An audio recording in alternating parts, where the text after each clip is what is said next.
Lori, partamos desde el principio, como lo solemos hacer en esta emisión. ¿Qué es la tercera ola COVID? ¿Es un pequeño rebrote, como dijo Andrés Manuel López Obrador? No, bueno, claramente no es un pequeño rebrote. No es la tercera ola, creo que se le ha llamado así, como que los medios le están queriendo llamar tercera ola, porque suena bonito o suena como atractivo, ¿no? Pues, no sé, con fines mediáticos, supongo. Es un tercer repunte lo que tenemos. En México nunca se ha controlado la primera ola, hemos tenido una sola ola. Sitios que dicen más de una ola como tal, son sitios como Europa, por ejemplo, en donde en la primavera del año pasado tuvieron su primera ola, ahora sí, pero controlaron, es decir, llegaron a tener un control epidémico. Y de ahí se vino otra ola. Ahí sí podemos hablar de olas distintas. Lo que han tenido desde la segunda no son olas, aunque le quieren seguir llamando así, ya nunca volvieron a controlar por completo. Ahora en México hemos tenido una sola ola que ha ido en ocasiones disminuyendo y después ha vuelto a repuntar y otra vez disminuye y ha vuelto a repuntar. Este es el tercer repunte y desafortunadamente ya es peor que los dos anteriores que tuvimos. Es decir, se sabía que esto iba a pasar. Yo estoy hablando de esto desde tal vez Semana Santa, cuando todo el mundo dijo, uy, por la Semana Santa se van a subir los contagios, qué sé yo. Yo dije, no, no, o sea, sí va a venir otro repunte y la razón es no por las vacaciones de Semana Santa. Después la gente estuvo diciendo, es que por el Día de las Madres. No, no es ni por las vacaciones de Semana Santa ni por el Día de las Madres, es porque nuestro gobierno no cambia la estrategia para controlar la pandemia. Es decir, no se han implementado las medidas necesarias para detener la propagación del virus. Y entonces esto ha vuelto cada vez más complicada la situación en nuestro país. Entonces, después en esas fechas como de Semana Santa, pues no se dio el repunte y la gente dijo, no, ya vamos de salida. Insistimos muchos, perdón, no vamos de salida. Lo que pasó después del gran repunte que tuvimos en diciembre y enero, es lo que ocurre normalmente en estos procesos epidémicos, que es decir, después de un brote de gran magnitud, hay una suerte de extinción de la momentánea, temporal de la epidemia, que generalmente también es debido a que la situación se pone tan grave que se empiezan a tomar medidas como exageradas de control, como los confinamientos masivos y una serie de cosas. Esto hace que entonces empiece a haber una disminución. Tuvimos una disminución sostenida, pronunciada y prolongada, durante la cual se debió haber aprovechado para establecer esas estrategias, esas acciones que hasta la fecha nuestro país nunca ha implementado para procurar la contención de la propagación del virus. En A ver, lugar de Lori, esto, sí. Lori, pero ¿por qué? O sea, es algo que no me queda claro. Ha habido diversas oportunidades, como bien mencionas, y no se ha hecho. ¿Negligencia? Bueno, la negligencia va metida en esto sin duda. Hay una parte importantísima de negligencia, de ignorancia también, seguramente, ¿no? Pero hay mucha parte de politización también, y hay mucha parte de necedad. Hay mucha parte, no sé, creo que el problema fundamental ha sido que son los políticos y no la gente académica o científica quien maneja este problema. Se puso a una persona, el doctor López-Gatell, que sí se disfraza de médico y de científico, pero no lo es en realidad. Es una persona que le ha dado un manejo puramente político a la pandemia, ¿no? Pero se tuvo esta oportunidad y finalmente, para contestar tu pregunta inicial, en lugar de aprovechar esa oportunidad, porque si se fijan, y yo creo que en la historia vamos a decir es el colmo, estuvimos cerca de poder alcanzar el control epidémico. Si en ese descenso tan largo, tan pronunciado y tan prolongado, ahí hubiera sido muy fácil, muy barato, es decir, porque ya habían menos contagios propagándose en la comunidad. Hubiera sido mucho más sencillo, mucho menos costoso y mucho más efectivo establecer todas estas medidas como ampliar las pruebas, hacer rastreo de contactos, tener estrategias para aislar a los enfermos, asintomáticos, una serie de cosas. En lugar de esto, se fingió, ya vamos a salir, esto ya acabó, oh, ya trajimos vacunas, esto es el remedio mágico. Y entonces iban a venir las elecciones, y ¿saben qué mejor? ¿Por qué no pasamos todo el país a verde? Se pasó todo el país a verde y amarillo, todavía se fingió que las escuelas podrían abrir de forma presencial, duró el chistecito 2 semanas, y lo que tenemos ahora en consecuencia es un repunte completamente incontrolable. Es decir, lo que estamos viendo ahorita y lo que se nos avecina en las próximas semanas es algo similar a la catástrofe que vivió India, a la catástrofe que vivió Brasil en los últimos meses. Estamos en ese mismo escenario, necesitamos ser francos, ¿no? ¿Por qué? Pues porque no se aprovechó el momento. Y ahora, pues lo que hemos visto es cada repunte es peor que el anterior. Este va a ser peor que el anterior. Y pues es realmente una situación tristísima, increíblemente lamentable, porque finalmente, Tony, yo creo que hay que tener algo muy, muy en cuenta. Los políticos pueden mentir, estamos acostumbrados a políticos que mienten, pueden manipular, estamos acostumbrados a la manipulación política, sí, pero esta vez sus errores, su demagogia y sus actitudes triunfalistas están costando vidas, ¿sí? De forma inmediata. Y entonces eso sí es un paso más allá de lo que puede ser perdonable. ¿Cuál es el panorama en los hospitales? ¿Qué está sucediendo en ese sentido? Más de 16,000 casos diarios. ¿Qué se vive en ese tenor, Lori?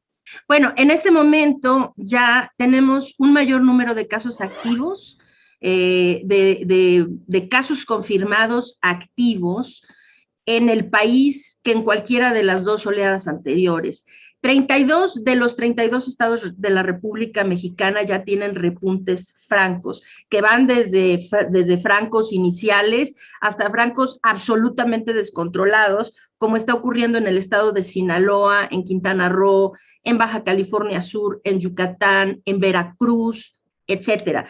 Ahora ya se suman a estos sitios en donde incluso esto ya se está viendo reflejado también en las cifras de defunciones, porque, Tony, aquí hay una puntualización que hay que hacer, que una de las mentiras que ahora se trata de empujar es que porque ahora se ha vacunado a una cierta cantidad de gentes, este repunte va a repercutir lo vamos a ver reflejado en el número de casos reportados, pero no en el número no en las hospitalizaciones ni en las defunciones. Esto es demostrablemente falso, demostrablemente falso. Hoy ya en los estados de Sinaloa, de Campeche, de Quintana Roo, de Jalisco, de Nuevo León, en la Ciudad de México, y le puedo seguir, en Baja California Sur, evidentemente, ya las curvas de defunciones están también mostrando elevaciones muy marcadas. En algunos casos, la curva de defunción ya va rebasando todo lo que pasó anteriormente también. Solo hay 2 estados que tienen esa situación. El resto apenas. ¿Por qué? Pero esto no es nuevo, ¿no? O sea, siempre las defunciones se han visto reflejadas en las cifras tiempo después de los casos o de los contagios que se reportan. Y como bien lo acaba de decir el señor Barba, por favor, tenemos tanto atraso en el registro de datos y nuestros datos son tan deficientes que los casos que hoy se reportan son casos que ocurrieron posiblemente hace 2 o 3 semanas atrás. Y las defunciones son aquellas que es decir, llevan un atraso de 4 o 5 semanas. Entonces, pues sí, pero esto no es nuevo, esto ha pasado desde el principio de la pandemia, que las defunciones se ven en las curvas después de los contagios. Esto no quiere decir que no vayan a ocurrir, de hecho, hoy la capacidad hospitalaria ya se está viendo mermada en muchas entidades del país, incluyendo la Ciudad de México, en donde solamente 3 delegaciones tienen ocupación hospitalaria por debajo del 50%. Quiere decir que todas las alcaldías o delegaciones de la Ciudad de México ya tienen la ocupación hospitalaria del 50% a más, y algunas inclusive rebasando el 90%, como Tláhuac, que está en el 100% de ocupación hospitalaria en camas generales, ¿no? Entonces, se está viendo en hospitalizaciones, y aquí hay un punto muy crítico, que es la aceleración en los contagios es mucho mayor a la que vimos en los otros dos repuntes, y la razón es porque el virus que ahora nos está infectando es un virus notablemente distinto. Es la variante Delta la que predomina ahora en nuestro país. Y esta variante ahora sabemos que no solo es más contagiosa, sino que tiene características que la hacen mucho más peligrosa que el virus que antes nos infectaba. Entre otras, tiene una capacidad mayor para infectar y enfermar de gravedad, ¿sí? Esto es muy importante. No solo infectar, sino enfermar de gravedad a poblaciones de menor edad que antes pensábamos que eran relativamente, vamos a decir, inmunes o que se salvaban relativamente bien de padecer la enfermedad grave. Ahora, pues cualquiera puede asomarse ahorita a ver el reporte de las hospitalizaciones en la red IRAG. El Instituto Nacional de Pediatría está al 100% de capacidad, tanto en camas de unidades de terapia intensiva, con ventilador y en camas generales. Entonces, lo que ahora está pasando es algo, creo que es la combinación, Tony, de una receta perfecta para una catástrofe magna. Porque ahora la retórica, y ya no es retórica, o sea, ya se dijo con claridad, uno, ya no vamos a hacer nada, estamos vacunando y eso es lo único que vamos a hacer. Ya las autoridades lo han dicho y lo repitió Claudia Sheinbaum, lo ha repetido la gente de Sheinbaum, lo ha repetido López-Gatell y la gente de López-Gatell e incluso el propio presidente de la República, ¿sí? Estamos acelerando la vacunación, vamos a seguir acelerando la vacunación, pero la vacunación no va a surtir un efecto en salvar las vidas de las personas que se infectaron la semana pasada o hace 2 semanas, o aquellos que van a morir dentro de un mes, y etcétera. Es decir, la vacunación es un blindaje, sí, indispensable, desde luego, importantísimo, a mediano y a largo plazo, pero no va a tener un efecto para salvar las vidas que se van a perder dentro de 2 o 3 semanas. Porque la gente, la variante Delta, le está dando vuelta a la inmunidad de quienes padecieron COVID anteriormente y le está dando vuelta a la inmunidad de quienes tienen esquemas parciales de vacunación. En nuestro país solo apenas llegamos al 20% de la población vacunada con esquema completo. Esto quiere decir que el 80% de los mexicanos están desprotegidos. Queriendo decir, no hay aceleración de la vacunación que sea suficiente para detener la catástrofe que ya se gestó y que tenemos encima. Entonces, está ahorita uniéndose tantas cosas que nos están sentando en un panorama realmente muy dramático. Entre que no se va a hacer nada más que vacunar, eso no va a detener este repunte. Si pretenden, bueno, pues ya que se infecte quien se vaya a infectar y ya que se muera quien se vaya a morir, vamos a ver una catástrofe similar a la de la India, si es que eso es lo que pretenden hacer. Es decir, oye, Lori, el gobierno dijo que estaba vacunado más del 50% de la población. Es mentira. Es falso, esto es falso. A ver, las cifras correctas son así, y son cifras oficiales, y no sé, es que las manipulan, no es que digan mentira, es que dicen verdades a medias. Es decir, a ver, el 17.2 al día de ayer en cifras oficiales, el 17.2% de la población mexicana tiene esquemas parciales de vacunación. Ok, ahora, el 20.5, si queremos, por ciento de la población tiene esquemas completos de vacunación. Entonces, si sumamos eso, tenemos 30, 40 y tantos por ciento de la población, 40% de la población vacunada con por lo menos una dosis. Pero no nos sirve contra la variante Delta que tengan una sola dosis. Nos sirve solo a aquellos que ya tengan el esquema completo de vacunación y que lo hayan recibido por lo menos unos 21 o 28 días atrás. Es decir, la inmunidad que se va a adquirir del esquema completo de vacunación se tiene 21 o 28 días después de que se recibe la segunda dosis. Hasta entonces podemos hablar que esas personas están realmente protegidas. Entonces, cuando se dice 50%, pues esa cifra sí tiene mucha jiribilla, porque la realidad, la cifra exacta es, aquí estoy haciendo una suma precisa, de hecho, pues es el 37.7% de la población. El 37.7% de la población ha recibido esquema, por lo menos una dosis, pero solo el 20.5% tiene un esquema completo de vacunación. Hoy decía Salomón Chertorivsky precisamente que 1 de cada 5 mexicanos tiene el esquema completo. Entonces es un poco lo que nos estás diciendo. ¿En qué tipo de sociedad vivimos cuando podemos decir en voz alta que el costo político por una afección económica es mayor que por dejar morir a la gente? Es decir, necesitamos reflexionar muy seriamente en esto, ¿no? No hay que descuidar, desde luego, pero no es solo la economía, es la economía y la educación y la cultura, ¿no? En todo esto nadie dice nada de la cultura, pero ¿qué ha pasado? Es decir, ¿qué pasa con los músicos, con los cantantes de ópera, con el ballet, con todo? O sea, no tenemos cultura en el país de ningún tipo desde que empezó la pandemia, ¿no? El teatro, demás, ¿no? En fin, son muchas partes las que están siendo afectadas, pero fíjate nada más que curioso, ¿no? Que podamos decir abiertamente, claro, los políticos dejan abierto todo porque les cuesta más caro políticamente perjudicar a la economía que dejar morir a la gente. Yo creo que necesitaríamos como mexicanos reflexionar muy seriamente sobre este punto, porque creo que, pues bueno, no puede haber algo más triste, más deleznable que eso, ¿verdad? Porque ¿qué puede tener más valor que nuestras vidas? Sí, totalmente de acuerdo, Lori. Me gustaría que abundaras, Lori, precisamente en esto del regreso a clases que tanto ocupa y preocupa a los mexicanos. Llueve, truene o relampaguee. Y bueno, se basa el presidente en que Jesús Ernesto, su hijo menor, enfermó y ni al presidente ni a su esposa les pasó nada. ¿Qué tendrías que decir al respecto, Lori? Bueno, tengo que decir que el presidente a veces se expresa como si fuera un hombre completamente ignorante, ¿no?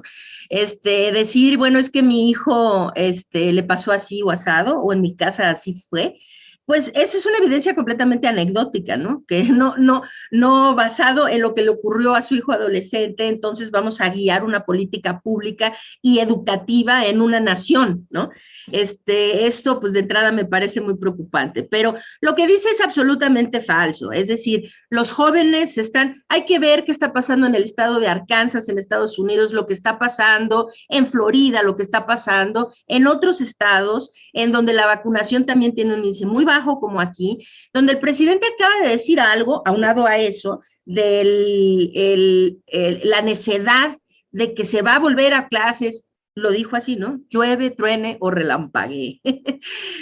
Ay, bueno, pues llueve, trueno, relampaguee, yo creo que está muy complicado. ¿Por qué? Porque estamos poniendo en riesgo las vidas. Precisamente se dijo muy bien, no solo de los niños, de sus familias. Hay muchos familiares dentro de un núcleo, o sea, muchos miembros de un núcleo familiar que no tienen protección o que son vulnerables por X situaciones de enfermedades previas, de inmunosupresión, de lo que sea, ¿no? Que no han sido vacunados, etcétera, ¿no? Entonces estamos poniendo en riesgo no solo a los menores de edad, sino a sus familiares y a los maestros, a los administrativos, a los de vigilancia, a toda la gente que labora en una escuela. Y no solamente esto, yo creo que sí preocupa mucho y espero que el tiempo juzgue todas estas cosas en su debida proporción, porque yo no creo que esto, antes, no sé, hace muchos meses ya, casi un año, más de un año, de hecho, Tony, tuvimos el primer programa y era López-Gatell, héroe o villano, ¿no? Y no quise contestar si era héroe o villano porque dije, no, bueno, a mí no me corresponde decir si es un héroe o es un villano. Lo que me corresponde es decir qué tal están sus estrategias para el control de la pandemia y me fui por ahí, ¿no? Ahora sí quiero decir algo muy claramente, ojalá que esto que está pasando un día se juzgue en su debida, exactamente en el ámbito debido y bajo la perspectiva correcta, porque, por ejemplo, el presidente la semana pasada dijo en una de sus matutinas, hemos decidido que no se va a vacunar a los menores de 18 años. Hoy la vacuna de Pfizer ya puede ser empleada entre la población de 12 a 17 años. Máxime si están pensando que va a haber un regreso presencial a la escuela y estamos viendo lo que está pasando en Oklahoma, en Arkansas, en Florida, en tantos sitios, en donde están los hospitales saturándose con menores de edad enfermos, no estamos hablando del contagio asintomático, estamos hablando de menores de edad que están hospitalizados por COVID, ¿sí? Y muriendo por COVID. Entonces, ahora Estados Unidos, en gran contraste a la política que aquí estamos siguiendo, el presidente Joe Biden acaba de hacer un pedido de 200 millones de dosis de vacunas de Pfizer, con dos objetivos fundamentales que contradicen por completo el discurso de nuestro presidente. Uno es, Pfizer, ya, en Estados Unidos ya se vacuna activamente a la población de 12 años y más, es decir, de 12 a 17, esa población que nuestro presidente decide conscientemente que no vale la pena comprarles vacunas, porque total, ellos como su hijo, como esa historia anecdótica, se pueden contagiar y no pasa nada, ¿no? Entonces, lo decide conscientemente y eso algún día tiene que ser juzgado, porque es una decisión consciente de no proteger a una población que podría fallecer. Estamos hablando de arriesgar vidas, ¿sí? De arriesgar las vidas. Entonces, no solo esto, entonces, después dice López-Gatell, no hay ninguna evidencia de que se requieran terceras dosis, ¿no? De la vacuna de Pfizer, cuando en todo el mundo están viendo que la infección por Delta está disminuyendo la eficacia de las vacunas. En Israel ya empezaron a administrar tercera dosis de Pfizer, punto, porque no se van a esperar a que la gente se muera. Se trata de evitar la muerte, ¿no?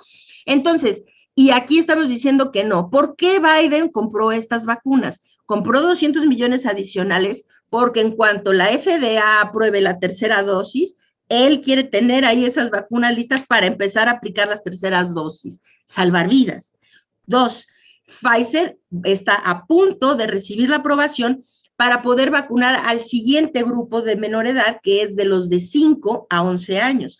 Y quiere esas dosis en bodega para que en cuanto entre la autorización se empiecen a vacunar. Entonces, debemos ver la gran importancia que se le está dando en otros países del mundo asegurar y proteger preventivamente a sus poblaciones de menores de edad y a los ya vacunados, ¿sí? Con la tercera dosis, con los menores de edad, con esquemas adecuados de vacunación, etcétera, para salvar vidas. Mientras que aquí se está hablando, no, ya no vamos a cerrar nada, solo vamos a seguir vacunando, pero no a los menores de edad, es un gasto que no, las terceras dosis no sirven para nada.